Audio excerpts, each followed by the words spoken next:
우리 이번 주에 나오실 대사님은 어디에서 오신 분이죠? Drum roll, please. Brazil. 브라질 대사님은 굉장히 오랜만에 출연하시는 건데요. That's right. 그리고 지금 계신 브라질 대사님은 저희 프로그램에 처음 출연해 주시는 거예요. 촬영이 있겠습니다. 촬영하겠습니다. 하나, 둘. Then, don't you think it would be nice to talk about the overall relationship between Korea and Brazil? 좋은 아이디어예요. 그런데 한국이랑 브라질이 어떤 관계죠? What comes to mind when you think of Brazil? 저는 브라질 하면 제일 먼저 생각나는 게 축구. Great! We can start from there. 어디서부터요? We can start by asking Koreans their thoughts about Brazil. So, we decided to do a mini survey on what Koreans thought about Brazil. What were their thoughts? We'll reveal the results in just a bit. 저 나가도 돼요? 짠짠짠!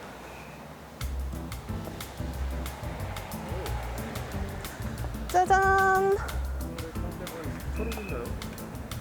오늘 만나러 갈 대사님의 국기 색깔과 맞춰보았습니다.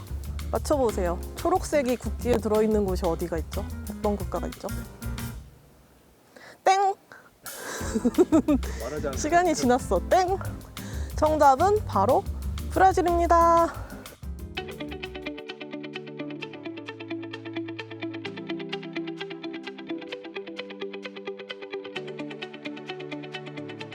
차가 오지 않는지 왼쪽과 오른쪽을 살피고 오지 않는 것을 확인하고 건너갑니다. 오, 여기 보세요. 이런 멋진 판넬이 걸려 있어요. 그럼 더 지체하지 않고 지금 바로 들어가 보겠습니다. 가시죠.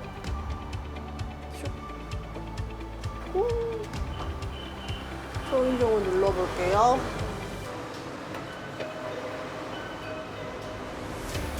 브라질 대사님 처음 보는 거예요. 어떤 분이실지. 문이 열렸어요. Master! How are you? Nice to meet you. 안녕하세요. Oh, I really like your hanbok. Thank you very Oh. much. See, these are the Brazilian colors, yellow Yeah, and green, green and I and made yellow. this hanbok. I also wear awesome. green because I came to meet you. Cool. Come to the Brazilian colors. Oh, how nice.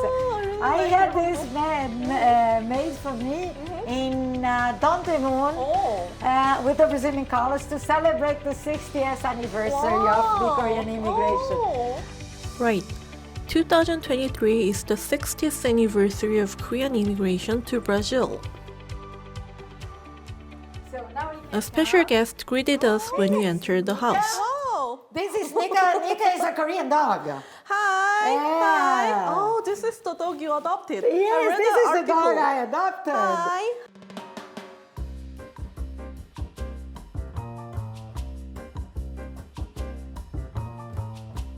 So Nika was originally called Nico. Nicole? Nico. But Nico in Brazil would be a male name, a boy name. So she is a girl, and she immediately became Nika. Nika, can I ask you Before? why did you decide to adopt her? We only adopt in my family. We never buy dogs. We believe there are so many nice and lovely dogs in this world that need a home. And I met this wonderful Seoul City animal care center where they take care of abandoned animals. And they take real good care of the animals because they have splendid facilities, nice people taking care of the dogs. Nika, come here. Oh, 너무 귀엽다. She understands she's Korean. so cute. You can talk Korean. 진짜 귀엽다. She talks. Oh, she doesn't bark. No, she doesn't bark. Oh. It makes me happy to see Nika, who was once in a shelter, healthy and thriving after meeting a good owner.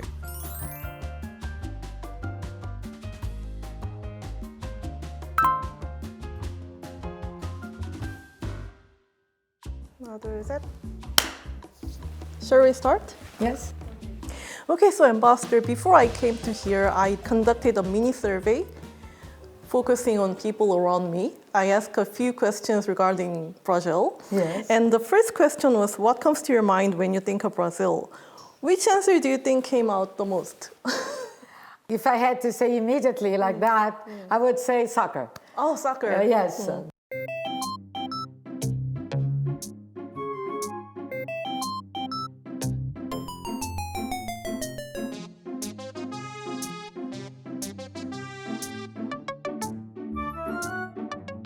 Actually, the people say the most was samba.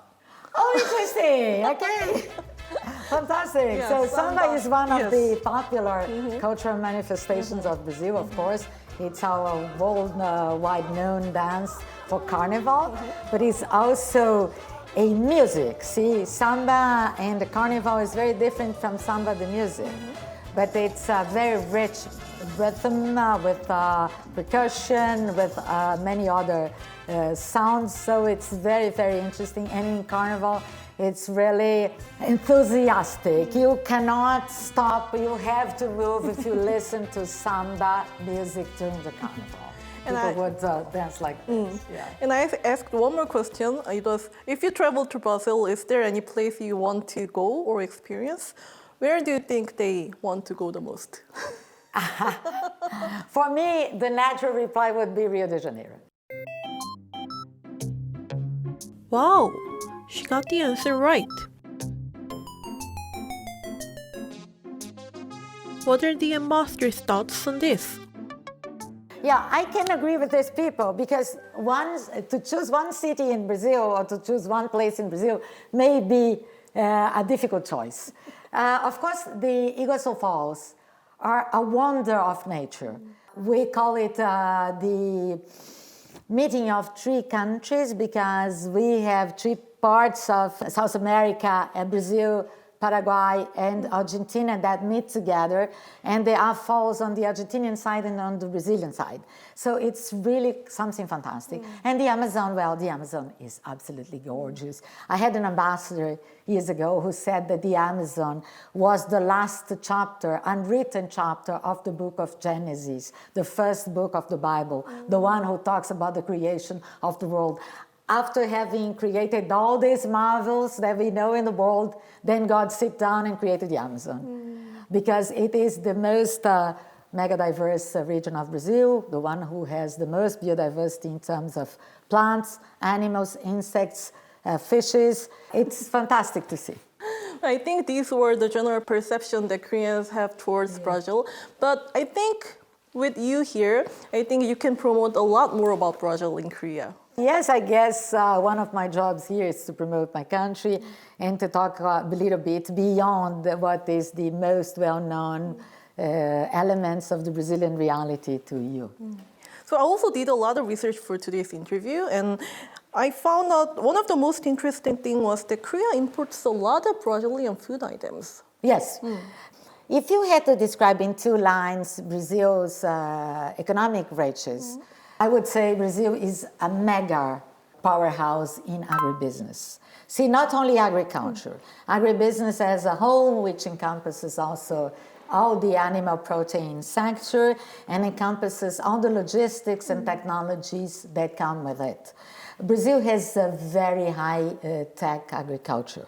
It's one of the, of course, being one of the most developed sectors of our economy, there has been an incredible amount of investment in science and technology. We are just celebrating the 50th anniversary of our big research agricultural enterprise. It's called Embrapa. Embrapa developed technologies for tropical cultivation and animal raising in every possible segment of Brazilian agriculture. You have 42 centers for things different as the humid tropic and soybeans and black beans, that is a staple of Brazilian food, and all sorts of animal proteins. So Embrapa is truly a heritage for Brazil, one of our sources of pride. Brazil is an agricultural powerhouse that supplies food to the world's population. Specifically, as of 2021, Brazil ranked number 1 in production and exports of items including soybeans, sugar, coffee, and oranges. Brazil was able to become the world's leading agricultural powerhouse, not only because of its abundant resources and natural environment, but also the generous investment and support of the Brazilian government. The Brazilian government established the Brazilian Agricultural Research Corporation, known as Embrapa for short, in 1973, as part of efforts to develop an agricultural model that fits the country's environment. It is currently working to develop not only efficient and scientific, but also sustainable agricultural technologies, while modernizing and expanding Brazil's agriculture industry. In Brazil, where various technologies are being researched and developed by Embrapa, and through the government's efforts for advancement via policy and economic support, a new field has emerged as a promising business. This is agtech, which combines IT with agriculture. The business has evolved around agriculture is extremely sophisticated, with logistic chains that span the world, because we produce not only for ourselves, we also produce for the world. Yes. So to Korea, what do we export? First, we export something that you eat a lot, which is poultry, chicken. Yes. Brazilian deboned chicken is probably 86% of everything Koreans buy from the world. Of course, you have your own chicken as well, but we are increasingly big in pork meat.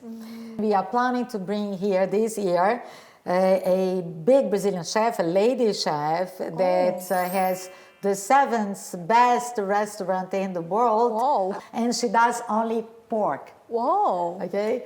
And we are planning, I hope it goes through, to have her fusioning with some big Korean chef to offer fusion offer of pork, her recipes, his recipes, some Korean elements in that food.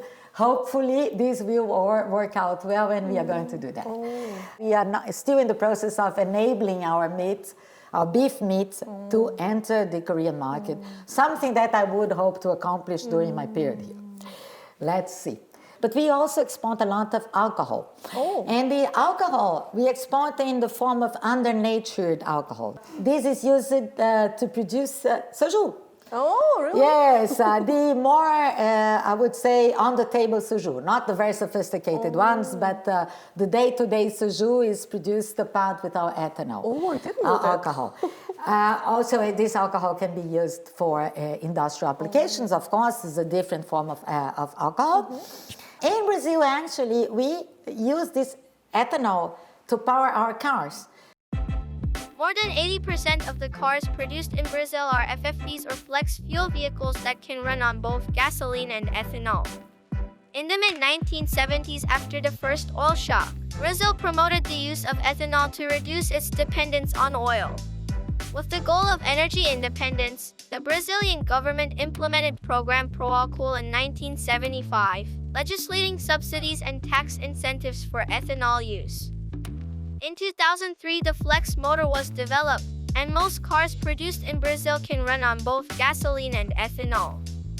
The reason why ethanol vehicle production and use has been encouraged is because the country produces a lot of ethanol. Brazil is the world's second largest producer of ethanol following the US. Ethanol made from crops like sugarcane, wheat, and corn is called bioethanol. Bioethanol is an environmentally friendly form of bioenergy. Glucose extracted from crops is fermented by microorganisms to make ethanol. This process is similar to making alcohol. After distillation, the ethanol concentration increases and it can be used as fuel for cars. In Brazil, ethanol is usually blended with gasoline as fuel. And one of the cars we sell in Brazil that has a flex motor is Hyundai cars. And Hyundai has even developed a car exclusively for the Brazilian market. It's the most sold car in Brazil. It's a small compact car called HB20. And we are trying to interest your car manufacturers in the idea of this ethanol as a car fuel. And there is the possibility of using ethanol to create hydrogen fuel cells for cars. So these are the fuels of the future, because what we say in Brazil is that an electric car is clean depending on the electricity. If you go to a country where the electricity comes mainly from coal, it is not that clean because the fuel will emit. Right. So we are already cooperating in various areas. Several, yes. We export, another alcohol that we export is cachaça. Cachaça is the typical Brazilian alcohol. We doubled our export from 21 to 22. Wow. Can I taste cachaça after the interview? Can I taste You cachaça? are going to taste cachaça in the form of the most popular drink of Brazil, is the caipirinha. All at once. Lisa, calma. Oh! It's good, huh? Another thing that was interesting for me was that there are many Koreans who immigrate to Brazil, Yes. right? And 2023, this year is the 60th anniversary of Koreans' Absolutely. immigration to Brazil. The first official immigration of South Korean citizens to Brazil happened in 1963. However, there were Koreans living in Brazil long before that. In 1918, during the Japanese occupation, swept up in a wave of Japanese immigration to Brazil, a few Koreans also headed to Brazil. Also, after the Korean War broke out in 1950, around 50 prisoners of war who did not choose to return either to South or North Korea settled in Brazil in 1956. Korea, which established diplomatic relations with Brazil in 1959, put immigration as one of its main foreign policies and actively promoted immigration to Brazil. In March 1962, South Korea passed the Emigration Act, and in December 1962, the Dutch ship Hyundai left Busan Harbor, carrying 103 Koreans for the 2-month journey to Brazil. In February 1963, the Koreans arrived at the port of Santos, Brazil, and this was the first official record of immigration by Koreans to Brazil. In January 2010, the city of Sao Paulo designated 봉헤찌로 as a Koreatown. Over 90% of the Koreans in Brazil live in Sao Paulo. As of 2021, around 36,000 Koreans live in Brazil, which is the largest number in Latin America. Brazil has the 12th largest number of ethnic Koreans in the world. How the large number of Korean immigrants in Brazil influence our bilateral relations? I think every time a Brazilian and a Korean or a Korean and a Brazilian meets, they influence our bilateral relations. See, so the fact that we have such a huge community of Koreans in Brazil obviously represents a plus for us. And we are very, very proud of this celebration. Actually, in the beginning of February, the touchdown day of the boat Chicharenko that brought the initial big group of Koreans to Brazil was celebrated in Brazil and here by me. And last year we also celebrated the departure of the boat in December with a concert by a Brazilian Korean pianist. We are very happy to have a huge group of Koreans, and of course this helps in many different ways. So if it really nurtures an environment where contacts are much easier and much more likely to happen despite the geographic distance because of these two people meeting. And one thing that I said and I wrote when I was celebrating the 60th anniversary was that it's amazing because the Koreans, of course, brought with them their traditions to Brazil. They also acquired the taste for all things Brazilian, and they also created new traditions that fusion Korean influence and Brazilian realities. So how about Brazilians in Korea? Are they Well, slightly less Brazilians in Korea than Koreans in Brazil. The first time I asked, I was told that around 1,000 Brazilians may live here. So we have students in universities. I just went to KAIST last week, and I met 2 of those. I went also another day to Iwa University on the occasion of the Women's Month, and I learned that there are 7 Brazilian ladies studying in Iwa. Then we have, of course, business people. For instance, the CEO of GM, General Motors, here in Korea is a Brazilian. We also have a community of people that intermarried, Brazilians and Koreans who married and elected to stay here. One of these cases is Carlos Gorito, my cultural assistant in the embassy that married a Korean lady, and she actually has a blog that mixes Korea's and Brazil's influences that is called Koreanissima, which means very, very Korean in Portuguese. So it's a very vibrant group of people also. So There are a lot of interactions between Koreans and Brazilians. It will help both countries understand each other better, right? After the interview, the ambassador prepared a few snacks for us. First of all, let me introduce you to 2 of my best collaborators in my embassy. Miriam Leitão is my deputy. Hi, nice to meet you. Miriam has agreed to come with me when I came here. She already worked with me as my chief of staff in Brasilia when I was the vice minister for Asia Pacific. And then Lisa Kang. Lisa has been in the embassy for 28 years, working with all the ambassadors and with us. So she smooths and paves the way, and she's a truly great help to us.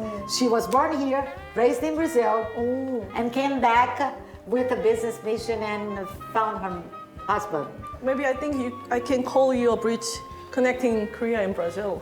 Yes, I'm doing my best. No, absolutely, it's the best bridge we could have hoped for. And you prepared some food. Yes, right? not so much, but just to give you a taste. Wow. See, these foods are very typical of any Brazilian household. If you go to any Brazilian household for a small party, a small get-together that doesn't involve dinner or lunch, you're going to get one of these foods.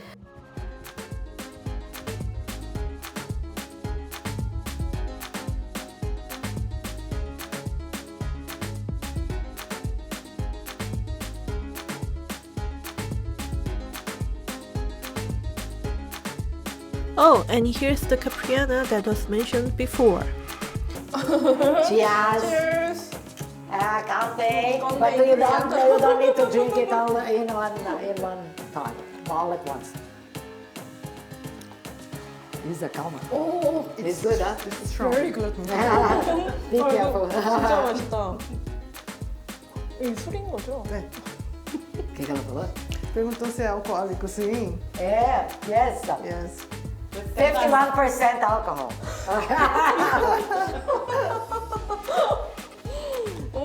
근데 너무 맛있는데? No. This is so good. Very good.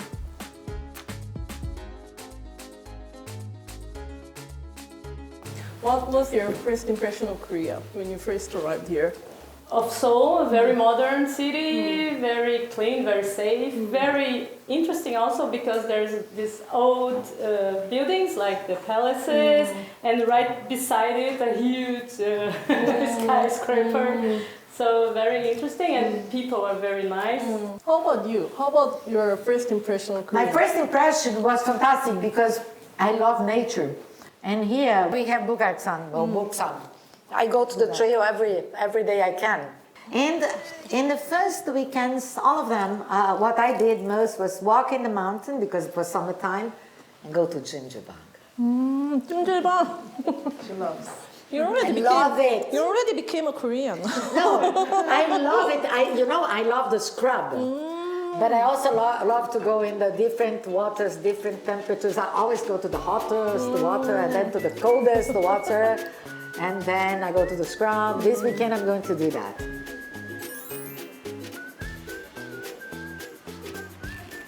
어떻게 처음에 그 부모님이 브라질 가게 되셨는지 어떻게 그때 처음에 이제 이민이 붐이어서 76년도에 그냥 뭐 새로운 삶을 꿈꾸고 가셨죠. 네, 저와 오빠하고 동생 같이 갔는데 거기서 또 둘을 더 낳으시고 네, 그래서 이제 거기서 저는 대학교를 마치고 한국의 대전 엑스포 때문에 왔다가 이제 남편도 만나고 대사관에 입사도 하게 돼가지고 그냥 있게 됐어요. 한국에. 그 브라질에서의 한국인들의 삶이 어때요? 치열하죠. 네. 그러니까 이민자들은 부모님을 많이 도와드려야 되는 그런 게 있어서 공부만 할 수는 없어요. 공부하면서 도와드리고 일도 하고 여행을 거의 못 다니면서 저는 살았어요. 거기서 일을 너무 많이 해가지고. I love the word 하르소. I love the word, the Korean word 하르소.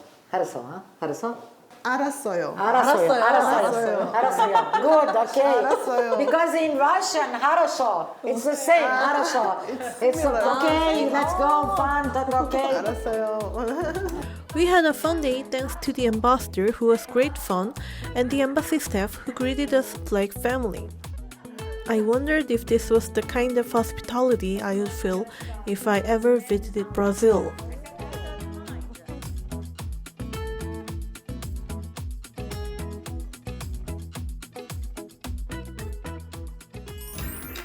Mika, don't bite. Don't. 아니요. 너무 귀엽다. she's so cute. She say, Yeah, bye how to bye. say bye in Brazil? Ciao. Ciao. Okay. Ciao. 끝난 거예요. Oh,